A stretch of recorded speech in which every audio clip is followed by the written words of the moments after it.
Seja bem-vindo a mais uma edição do Botequim Virtual. Informação na dose certa.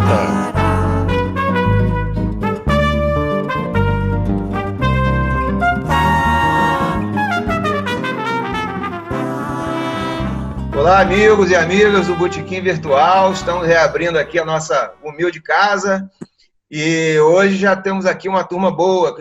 O Hélio já chegou, a Alana, Luiz Antônio e o Randolfo. Para os íntimos é o Randolfo Scott, né, que tem tudo a ver com o Botequim.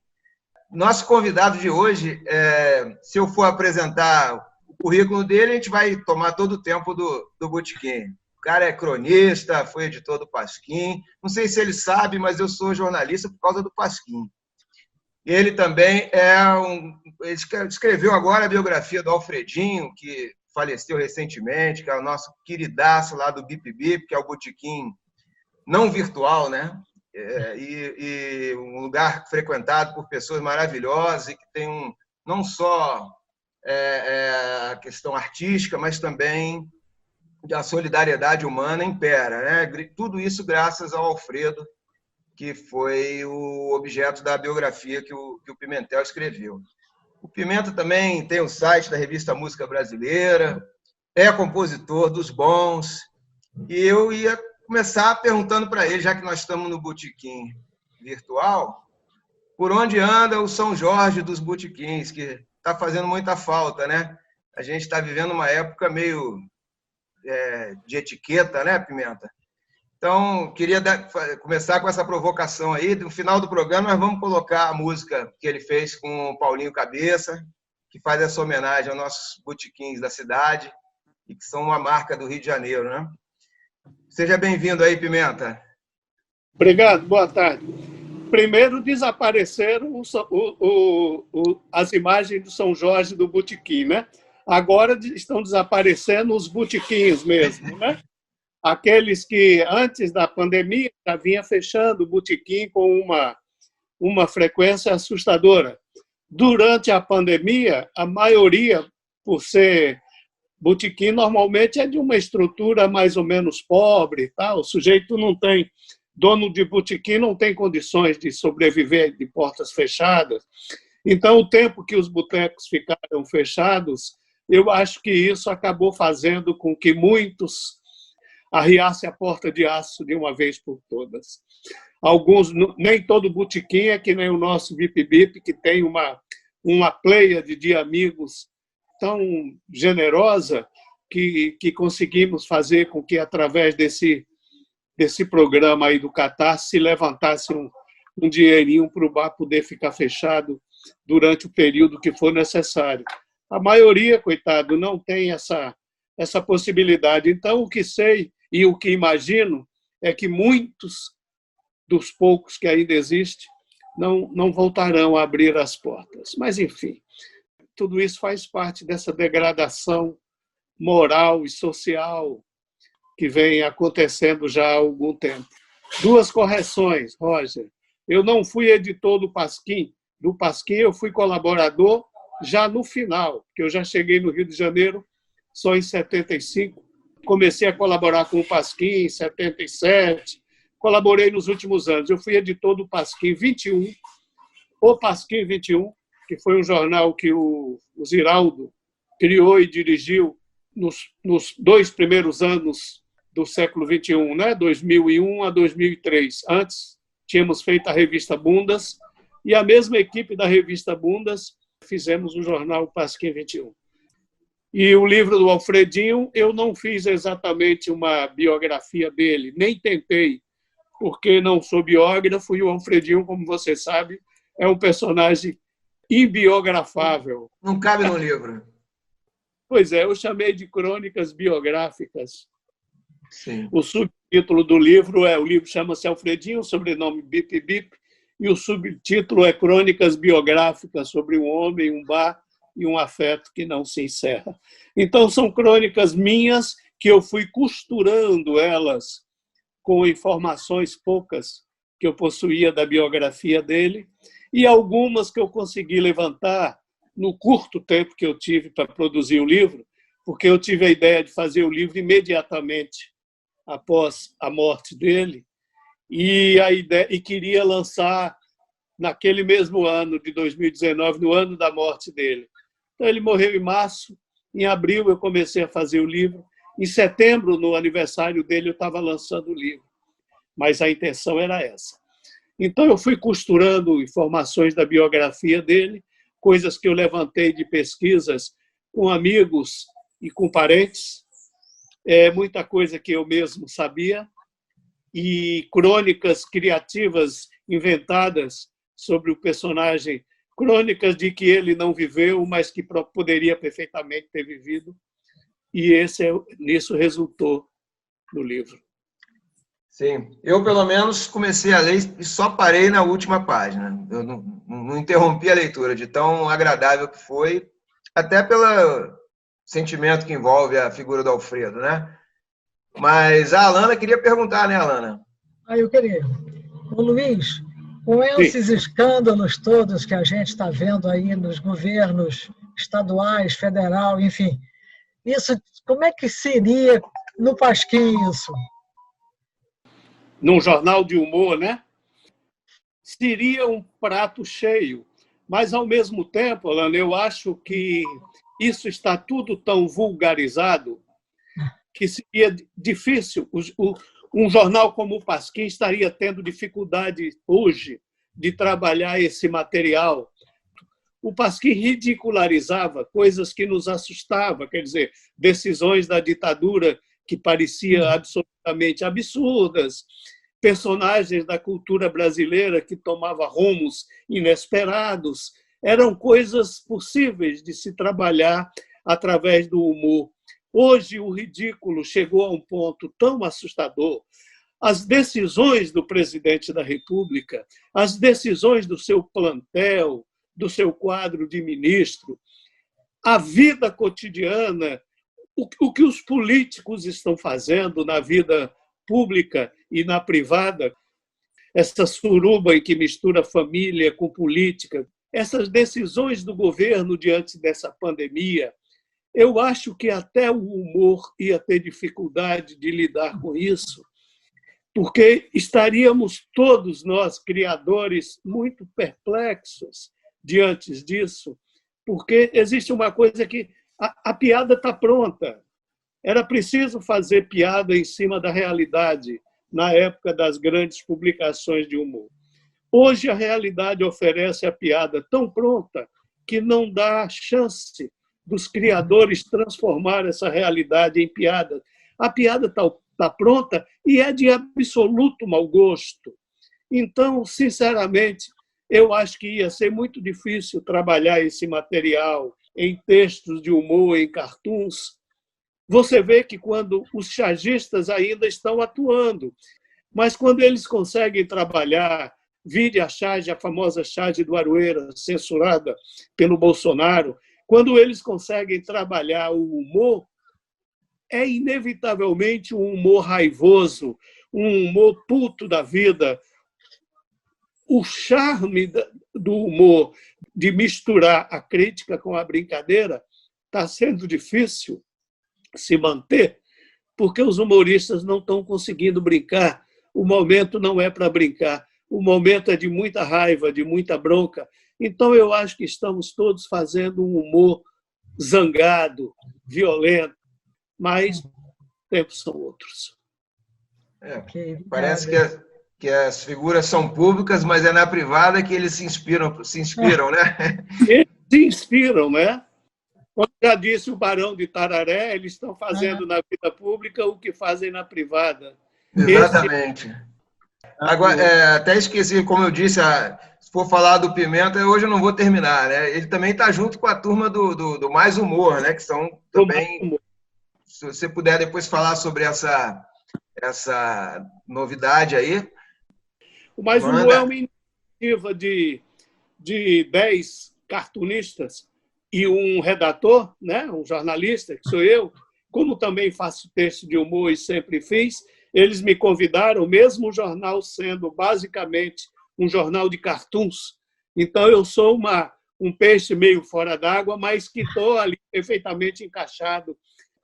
é um jornal de distribuição dirigida, é o único jornal de humor em papel que hoje existe, ainda existe, esse é o nosso mote, o nosso trunfo.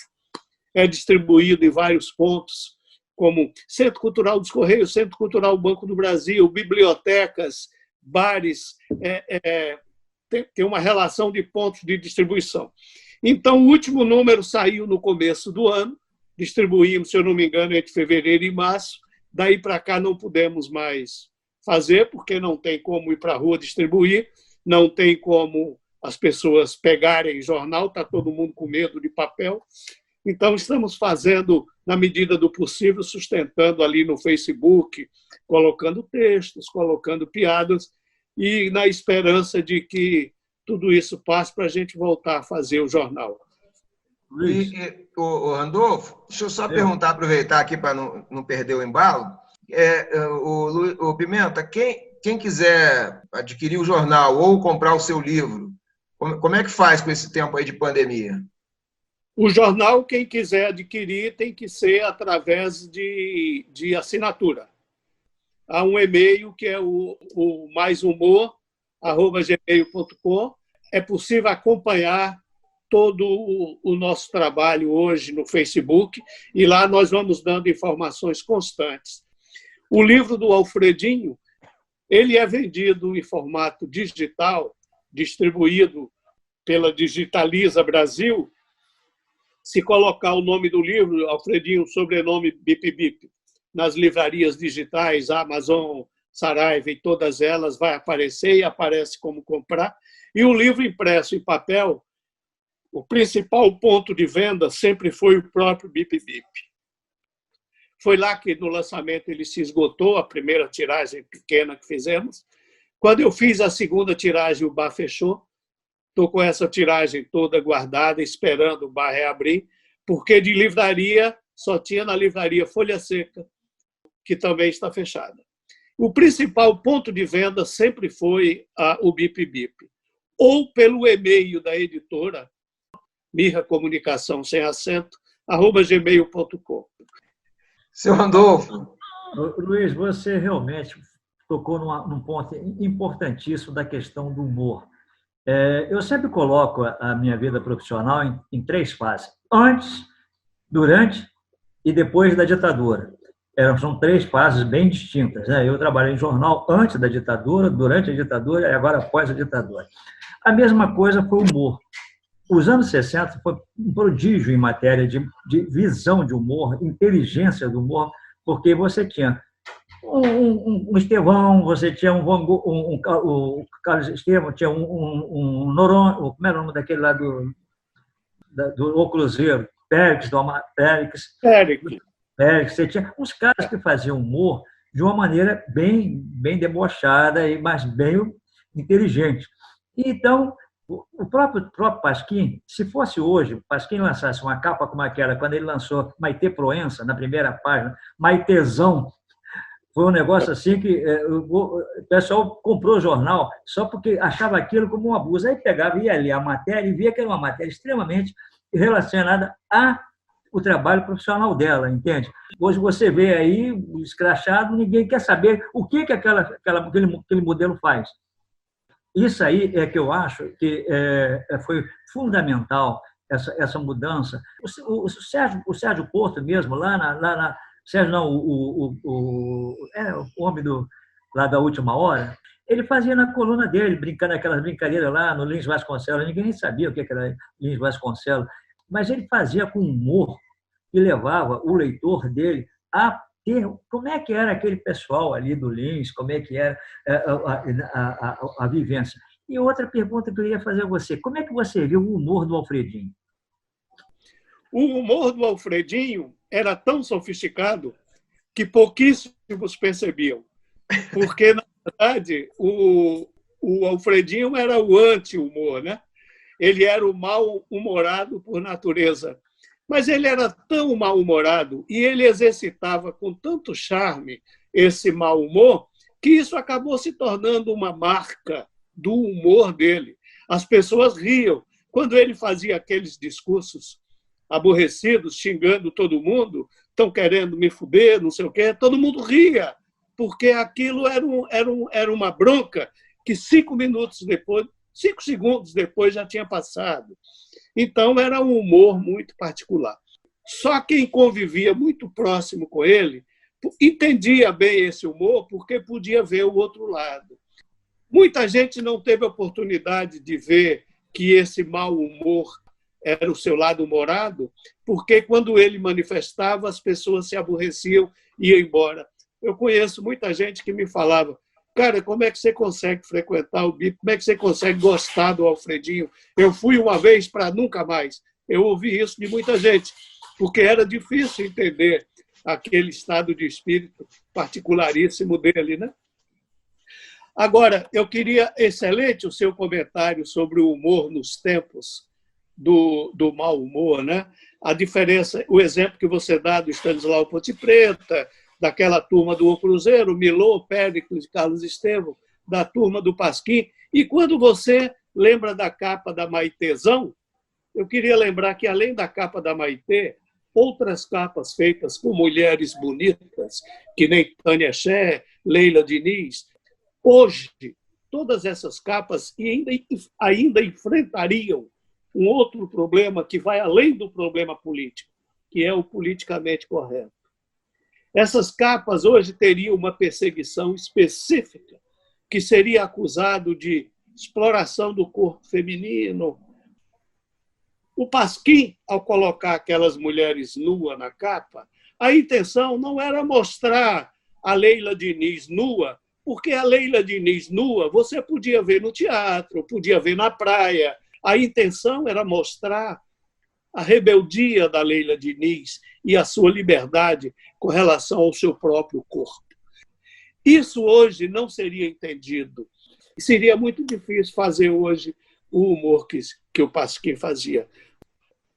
Não é isso? Os tempos são outros. Imagine todas aquelas frases do Milô.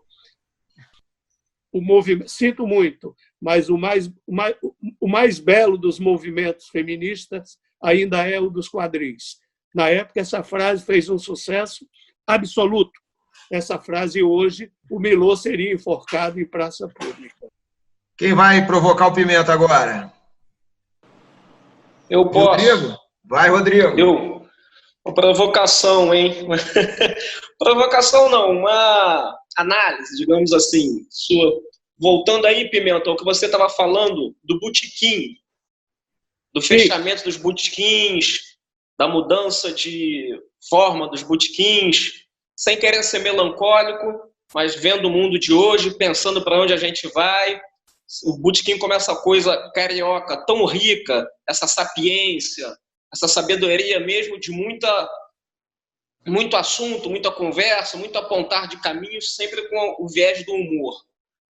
Você acha que com essa tendência hoje em dia de televisão e jogo de futebol em tudo quanto é botequim, isso matou um pouco da retórica, dos assuntos, da coisa mundial dos botequim, do botequim do Rio, de falar de tudo? Não, não acho não. Eu acho que o futebol no botequim é uma coisa que ajuda bastante os botequins, porque não mata a cultura do botequim, porque o futebol dura ali 1h30 ou 2 horas, considerando a resenha antes e a resenha depois e tal. Agrega as pessoas no bar. É um programa maravilhoso você ver o jogo no botequim com os seus amigos, festejando a vitória do seu time com seus amigos, sacaneando os seus amigos adversários que estão lá vendo com você e tal. Ao mesmo tempo, colocar um aparelho de TV nesse botequim para a turma ir para lá ver o jogo, eu ouvi depoimentos de comerciantes que foi uma mão na roda para muita gente. Quando surgiram as assinaturas Premier, não sei o quê, para você assinar, para ver jogo, que os bares puderam oferecer isso, melhorou muito o movimento, sustentou muitos bares. E o futebol, pela sua natureza festiva, comemorativa e etílica, sempre foi um ambiente tão de botequim quanto a música quanto outras atividades. Então, eu acho que não. Eu acho que ver o futebol no Botequim, além de ser um programa delicioso, é um negócio de convivência e eu tenho certeza que foi muito importante para o dono do Botequim poder fazer isso. Isso, com certeza, deve ter ajudado muito na sobrevivência de diversos botequins. Pimenta, a minha pergunta ela parte de um comentário que você fez na sua primeira resposta, que foi sobre a inclusão do Aroeira na Lei de Segurança Nacional, porque fez uma charge apresentando Bolsonaro como se fosse um nazista. E também o jornalista Ricardo Noblat, que reproduziu a charge, também foi perseguido. Acabou que a consequência foi ruim para eles, porque foi um tiro no próprio pé deles. Todos os chargistas reproduziram e alguns até desenharam charge nova baseada na charge original do Aroeira. Eu vou ligar com o que aconteceu agora, recentemente. Um juiz manda o jornalista Nassif retirar textos que ele escreveu com denúncias sobre o Banco BTG, mais de 10 textos. Imediatamente, aqueles textos que a Justiça mandou retirar começaram a também ser reproduzidos aos montes em vários outros sites e blogs. Então, acabou tendo um efeito contrário. Você concorda com essa visão? Concordo perfeitamente com você.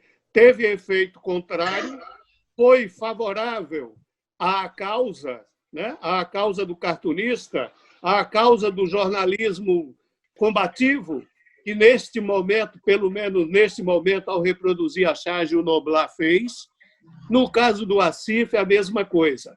Acho perfeito a reação dos cartunistas com aquela ampliação, digamos assim, da charge do Aroeira, foi uma das coisas mais importantes desses últimos dias com relação ao jornalismo, ao humor e à cultura brasileira, de uma maneira geral. O que eu disse na minha resposta com relação a esse tipo, a esse humor, respondendo à pergunta da Lana sobre como sobreviveria hoje o Pasquim, foi que um jornal como o Pasquim, que se pautava por uma ampliação do espaço do humor, até porque o tabloide tinha que fechar 32 páginas. Então, era um momento em que o Pasquim fazia humor que contemplava todas as vertentes do humor raivoso, o humor combativo, o humor do deboche, o humor sacana, o humor descontraído, todo a chuva que o humor oferece. E que hoje, como esses tempos estão tão bicudos, tão raivosos, estamos todos tão putos, tão zangados, tão com a faca nos dentes, que o único humor que a gente conseguiria fazer hoje seria o humor de confronto. E dei como exemplo a charge do Aroeira. Nada contra o humor de confronto. Acho que, neste momento, até não temos condição de fazer outro. Temos que fazer um humor zangado. Não podemos nos dirigir a essa gente com nenhuma delicadeza. Temos que nos dirigir chamando mesmo do que eles são, que são nazistas, que são fascistas, que são antidemocráticos, que são cretinos, eles são estúpidos. É isso que temos que fazer, é isso que podemos fazer. Porém, nem que só podemos fazer isso, o humor perde, o humor se enfraquece. Como a teoria do Lehis, como compreensão de que a tudo ele engloba, esse humor perde espaço. Concorda? Sem dúvida. Vai, Randolfo. Pimenta, realmente o humor é uma coisa que as pessoas confundem muito a imagem o que significa aquela imagem, né? A leitura da imagem é muito mais importante do que a visão da imagem. Então, isso aí eu queria te perguntar o seguinte: e o humor na televisão? Como é que você está vendo? Houve essa mudança também? Olha, hoje eu acompanho menos o humor na televisão, porque durante um período eu comecei a achar que os programas de humor estavam ficando um pouco repetitivos e chatos. Os atuais programas de humor da TV, não só os atuais, como os que foram criados há uns 2 ou 3 anos para trás, eles surgiram para substituir um tipo de humor que eles consideravam ultrapassados e chatos, repetitivos. Eles consideravam, os criadores dos programas de humor dos últimos 5 anos, consideravam que programas como o humor que Jô Soares havia feito, o humor que o Chico Anísio ainda meio que fazia, era um humor ultrapassado, um humor vencido, e etc. E veio toda uma novidade no humor, com coisas muito interessantes, mas que também, a meu ver, já está começando a ficar um pouco repetitivo, com honrosas exceções, como o grupo Porta dos Fundos, que aí já é na internet. Então, eu acho que o humor da televisão, para mim, como curtidor de humor, acrescenta pouco. Acho que o humor que a televisão tem feito, eu dou aquela olhada, tipo assim, passando pelo quarto, como dizem os sujeitos que têm vergonha de dizer que vem novela. Então, eu vi uma cena passando pelo quarto. O humor, realmente, hoje eu tenho visto meio assim. O programa de humor que eu mais curto ainda é uma recriação de um programa quase centenário, que é a Escolinha do Professor Raimundo. E já vinha de rádio, né? Pois é, por isso ele é quase centenário, porque ele começa no rádio no comecinho do século XX, né? 1920 e pouco e tal, né? Mas aí, como diria aquele comentarista, aí essa é outra história. Hélio, quer sugerir uma outra história? Exatamente. O que o Pimentel está falando é muito mais, e mesmo sendo um tema de humor, é um período tão triste, tão canalha, né? Que, infelizmente, não dá nem para sobressair as pessoas, não tem nenhum protagonista em termos de humor hoje. O Pasquim, naquela época, era bom, porque ele era protagonismo numa época que todo mundo tinha receio de falar, era ditadura, né? E aí eram 32 páginas, como você falou, eu nem me lembrava disso. Pô, era sensacional, né? Então, ali era um espaço. Tanto é que o Pasquim, quando acabou a tal da ditadura e teve a abertura, ali ele começou a cair, né? Ele perdeu aquele protagonismo, né? Aquela necessidade que a gente tinha de achar no Pasquim o que a gente queria ver e o que aliviava a gente, né? Agora, eu vou te contar, cada dia é terror. Esse negócio dessa Flor de Lis, por exemplo, Nelson Rodrigues na prática. A vida como ela é, né? Na prática.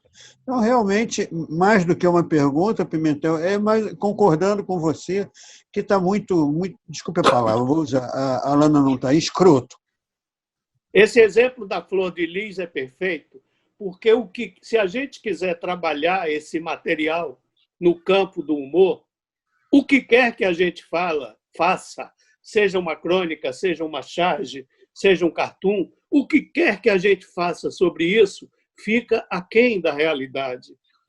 Se você quiser fazer humor negro com isso é menor que a realidade de uma mulher que se elege deputada federal com uma quantidade enorme de votos, uma depravada, uma mulher que usava a igreja para interesses próprios, uma mulher que adotava filhos para depois começar a transar com eles, casou com não sei quantos.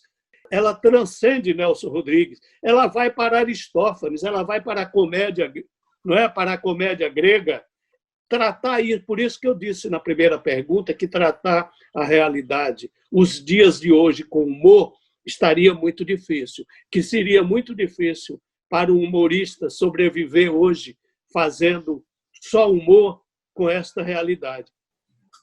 Perfeito. o Luiz, Nelson Rodrigues estivesse vivo, hoje ela seria 55 gatinhos, não 7 gatinhos.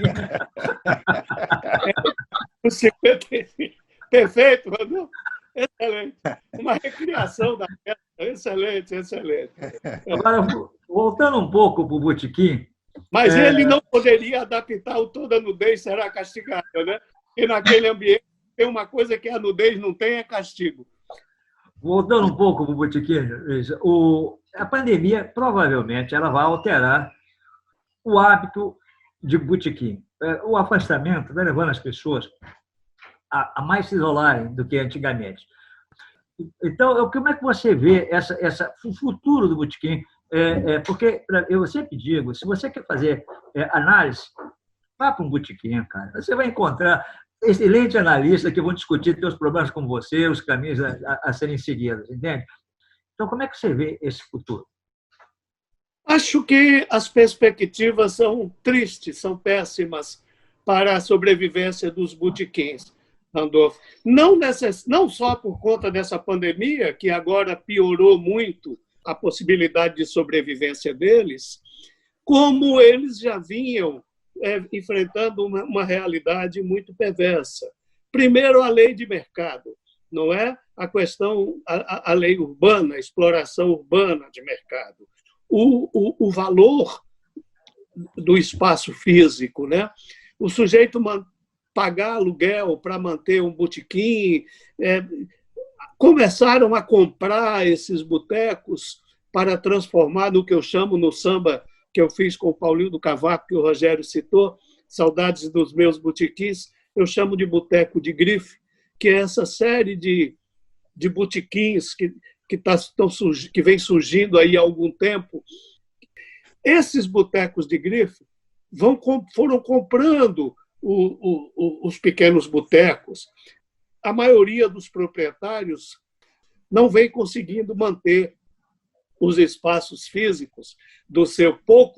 Pouquíssimos são proprietários, porque os botecos costumam ser embaixo de prédios e tal, são lojas ligadas a prédios ou a sobrados, mas a maioria teve que se render, pagar o mesmo tributo que está pagando os pequenos comerciantes. Basicamente, o custo de manter as portas abertas é muito alto para a receita que ele tem. O Bar do Luiz está nos exemplos que eu dei específico da Rua da Carioca, onde ali foram todas aquelas lojas de mala, todas aquelas lojas de aparelhos musicais. Aquilo é o exemplo específico da especulação. Mas isso não é efeito da mudança do comportamento da sociedade, da classe média, por exemplo, achar que botequim já não é um negócio que seja interessante? Eu acho que a classe média foi se direcionando para esse boteco de grife que eu chamo. Não só a classe média, como as novas gerações. A nova geração foi tendendo mais para um espaço que não é o espaço do botequim. Esse é um grande problema, mas eu ainda acho que o problema dos botecos começou mesmo com a especulação imobiliária. Rodrigo, quer perguntar? Pergunto. Pimentel, desculpa sair um pouquinho aí do botequim para a academia, mas você recentemente citou, acho que com Ruiz, alguém que seria um teórico do humor, dessa coisa que todo ser humano tem de ridículo e de legal, que é o humor. Qual é essa teoria, esse conceito? Um conceito de humor inerente ao ser humano, o ridículo que todo mundo tem, que tem que se observar isso. Sim. Que seria uma coisa que o humor, já que falávamos do Pasquim, que o humor dos anos 70 e 80 fez muito, que era uma espécie do, como diz a música do Ari Barroso, o ridículo da vida, que era uma coisa de debochar da realidade, do jeito que ela se impunha, com absoluta liberdade. E eu disse que hoje, para se tratar esse tipo de humor do deboche, iríamos esbarrar em diversas mudanças da sociedade, diversas mudanças do tratado de convivência entre os indivíduos, que inclui correr o risco de você, ao fazer esse tipo de humor com um deboche absoluto em cima da figura humana, você está batendo de frente com o politicamente incorreto, com o possível expressão de racismo, com uma possível expressão de homofobia, com uma possível expressão de xenofobia. Havia uma liberdade muito grande com relação aos temas, porque havia uma compreensão de que o humor não estava mexendo diretamente com ninguém.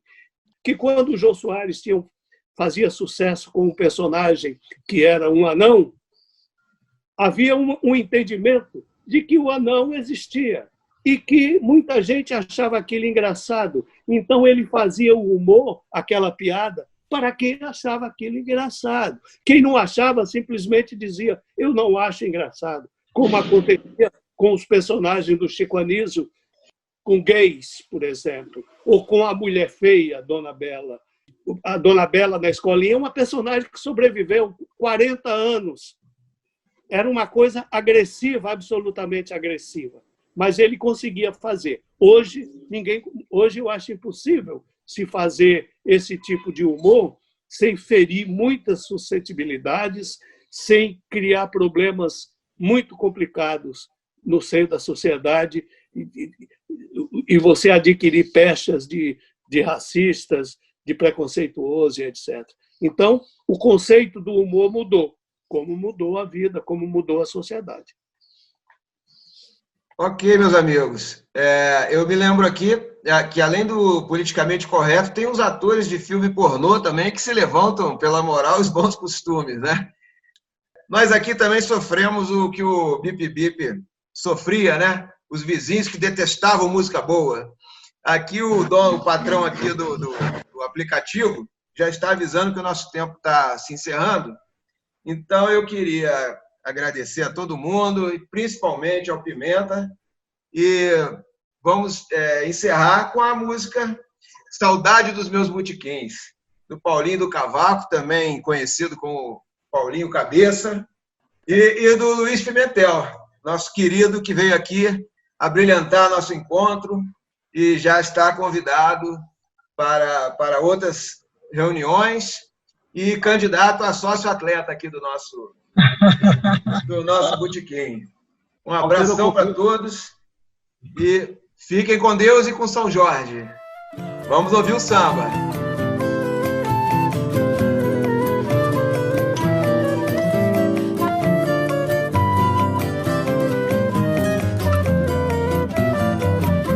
Letreiro em neon, visual requintado, gerente rustido, garçom afetado, carta de vinho no couro dourado, camarão com sotaque, tofu defumado.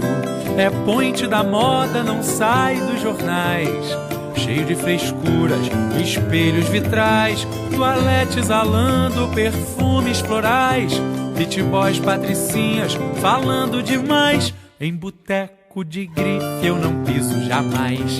Letreiro em neon, visual requintado, gerente rustido, garçom afetado, carta de vinho no couro dourado, camarão com sotaque, tofu defumado.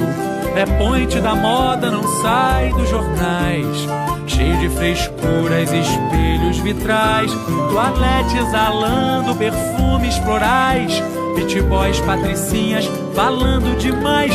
Em boteco de grife eu não piso jamais.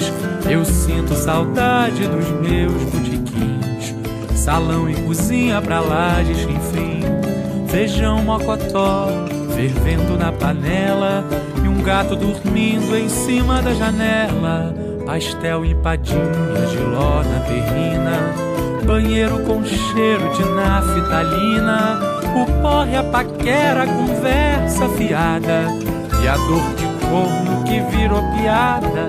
Nos meus botequins a vida era engraçada. Eu sinto saudade dos meus botequins, a conta assinada num velho papel, cardápio na porta escrito a giz, azulejo pintado com um anjo no céu, o samba na mesa de mármore antigo, o ovo colorido enfeitando o balcão, a cerveja gelada tirando o juízo e os sonhos cobrindo a serragem no chão. E no alto São Jorge matando o dragão, e no alto São Jorge matando o dragão. Eu sinto saudade dos meus botequins, salão e cozinha pra lá de chinfrim, feijão mocotó fervendo na panela e um gato dormindo em cima da janela. Pastel, empadinha, giló na terrina, banheiro com cheiro de naftalina, o porre, a paquera, a conversa fiada e a dor de corno que virou piada. Nos meus botequins a vida era engraçada. Eu sinto saudade dos meus botequins, a conta assinada no velho papel, na porta. Esta foi mais uma edição do Botequim Virtual. Informação na dose certa. Até a próxima.